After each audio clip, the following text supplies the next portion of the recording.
Welcome again to Once Upon a Mormon, a podcast where we explore our lives and memories from our time in the Mormon Church. A warning to those listening, the contents of our podcast may contain discussions that are stressful or triggering to those who have experienced similar situations. It also reveals informations and practices that are kept secret by the church, such as temple ceremonies and abuse. Please reach out to us if you have any concerns at onceuponamormon@gmail.com. We acknowledge that some small audio clips of Mormon general authorities have been used in the production under the Australian Fair Use Copyright Act. These recordings are all available publicly from the church and are used for the purpose of criticism and review. We hope you enjoy our podcast and thank you for listening. I believe the church is in better condition than it has been at any time in its entire history. My beloved brethren and sisters, welcome to Once Upon a Mormon, another testament of religious abuse. So many have been hurt. Persecutions may rage, mobs may combine. Whom shall we go? Sown in corruption. We need you. Never again.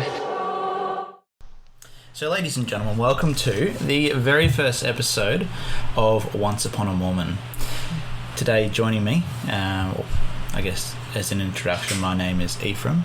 That's obviously not my real name, but we're going to use our temple names for this. You can kind of guess which names are which, depending on the roster. So if you really wanted to go back through, you can guess what day I was endowed on.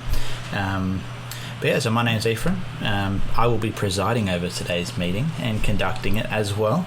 We're very versatile in this ward. Yay. So sisters, would you like to introduce yourself? Yes, well, I am Donna, Sister Donna, I guess. Yeah. Yep. I am Sister May. Yep, a returned missionary, so that's always a bit of fun spice to put in there. Yeah. Good for you. I was a wife. Previously, on previous episodes. Yeah.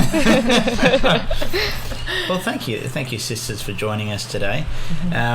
So just as a brief overview, now this podcast is a little bit awkward because none of us have podcasted before, but as a general overview, we aim to share our experiences with Mormonism, with leaving the church, and where we're at now. We don't necessarily focus on the hardcore doctrine like you would find in a lot of podcasts. That's not really our style, whereas we like to focus on the events that happen to us and I guess the trauma that we face years on and how we coped day to day. What do you think, sisters? Anything to add to that? Yeah. I think that's a really good introduction to what this is. I feel like, same, that was pretty spot on. Yeah.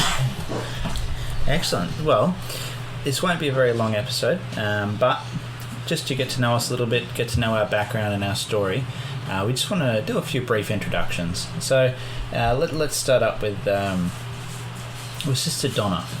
So would you just be able to give us a brief overview of how you came across the church and your journey through the church and what's led you to leave?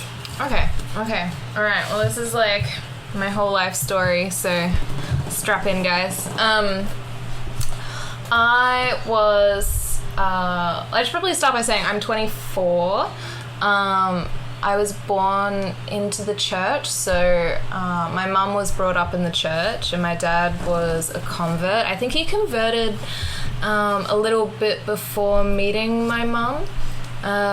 So he was still like a young man when he joined. And then I'm a child of 4 kids, the second out of them. Mum got married when she was 18 and I followed in her footsteps, and I also got married when I was 18 to a returned missionary, and we were pretty happy in the church. I think we'd both been brought up in it. It was sort of our whole lives. Every basically every part of me, like the morals that I had, the values and stuff, everything kind of was based around the church, I'd say. And yeah, I think, but the problem with a lot of stuff, I realized, I think, like a couple of years ago. So I left the church, like, I guess probably about 2 years ago now. And I think a lot of that came down to me realizing that, you know, that I'd never really had a chance to be independent and really work out who I was as an individual. And I think there were a lot of issues that I had with the church and like points of doctrine that, you know, just kind of with things that I would like push to the back of my mind whenever they'd come up, and I would just be like, oh, you know, I think this thing is a little bit unfair, but, you know, I don't understand God and his ways are higher than my ways, so like whatever. I'm sure I'll, you know, when I die, I'll, you know, get to chat to him about it and be like, hey, like, so tell me all about, like, you know, why it's okay that gays can't get married, because I don't understand.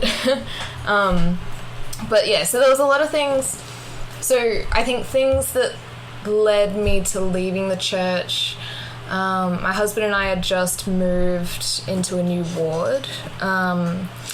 We didn't really know anybody in the ward. We didn't make any close friends. And then I think COVID kind of happened and we weren't able to go to church for a while. And I think it was kind of during that time, like, we weren't really enjoying going to church anyway. And my husband particularly, like, he really didn't like going to church. And that was hard for me because as a good Mormon woman, I'm just like, you know, we're supposed to be going every Sunday. Like, we've got to keep the Sabbath day holy. We've got to, like, don't you love me? don't you want to get, like, to the celestial kingdom? If you want to be with me forever, we've got to be perfect and we need to do these things. And he was really struggling with that. And I was getting really frustrated with him over that. But then, you know, COVID happened and we weren't able to go to church. And I think I just had more time to really reflect on, you know, the things I believed in and my values. And I was talking to a lot of people from work and stuff as well, like people outside the church, you know, friends of mine, about their beliefs and yeah, and I think we basically just decided not to go back to church. I don't think it was like a grand thing where, I mean, like, and since then, like, we've actually split up. But yeah, we both sort of exited the church. I think he's going back into it now, but I'm like fully out. So yeah, I think, I don't know. I don't know where I was really going with that. I guess, yeah, for me, leaving the church was all about just feeling like the values that I had, you know, well, that the church had taught me didn't really line up with some of the things that I personally felt. Things like, yeah, gay people not being able to get married, you know, the racism and the sexism in the church. The sexism I definitely like felt. And yeah, and I had like a few experiences like growing up that, yeah, kind of made me question the church. And I think a lot of those things I just put down to the people in those positions and stuff, not necessarily like to the church itself as an institution. But when I've thought about it more, I'm just like, no, like the problem was not with the people, it was the church. Yeah, that's fair. So yeah, and so I think like that's kind of the main reason why I left. And I figured I needed some time to, yeah, completely step out of that and just figure out who I was as a person. You know, and that also, part of that included, you know, splitting up with my husband. So we signed our divorce papers like a couple months ago now. So that's fun. And But yeah, so now I'm just kind of on a journey to just dictate my own life and figure out what I actually want and what I value and who I want to be, without the restraint of being, tied down to a church or to another person or anything like that. So yeah, and so far it's going pretty good. Last year was a bit rough, but this year is definitely going a lot better. And so I'm glad to be on this podcast and share my experiences and stuff and get to know you guys a little bit more as well. It'll be good. Well, thank you, Sister Donna. We very much appreciate your testimony. Yeah. Yes, and I leave these things with you in the name of Jesus Christ. Amen. Amen. we all start to share a bit of a common thread with different things that we go through, and there will be a bit of sacrilege in that's probably not the right pronunciation, but anyway, I'm not French. Sacrilege. There will be a lot of humour based around the church references and things that I would deem as secret, not so much sacred anymore. Yeah. So just for those listening, be warned. Beware. You may have sensitive ears and it may not be all for you. Yeah. But take it in good humour. You may understand the point that we're coming from one day if you're not there, and if you're already there, then you hopefully enjoy it. Yeah. I feel like I don't know for other people, but I feel like for me, humour helps me cope with the trauma a lot easier because it's either I can joke about it or I can sit and cry about it for 10 hours. So you pick which one's easier. That was basically me. Like last year, I was having this whole existential crisis, and then this year, I'm just like, you know what? Fuck the church. Like, Also, this stuff is hilarious. Like, I know. How did I fall for this for that long? I don't know. I'll look at some things. I'm like, how the heck is this something that I believed in and lived for so long? Like, well, that's it. I can just laugh at myself now because I'm like, you know what? I did what I thought was right with the information that I had at the time, and I can't feel bad for doing those things. Like, that's who I was, but that's not who I am anymore. How long did you say it was since you've left the church? Well, I think it happened sort of gradually. I think like last year I was definitely like fully out of it. I think around like late 2020, late 2020. I guess. You're only a baby. Yeah, I guess. It was definitely, I think, during like COVID, or there was like a stretch of time where you like couldn't go to church, and I think that's kind of when we just stopped going, and then once we were able to come back, I just didn't want to. That's fair. And I'm still like, I think, like I haven't had my name, like my records removed, so I guess technically I'm still listed as a member, but and I think like even.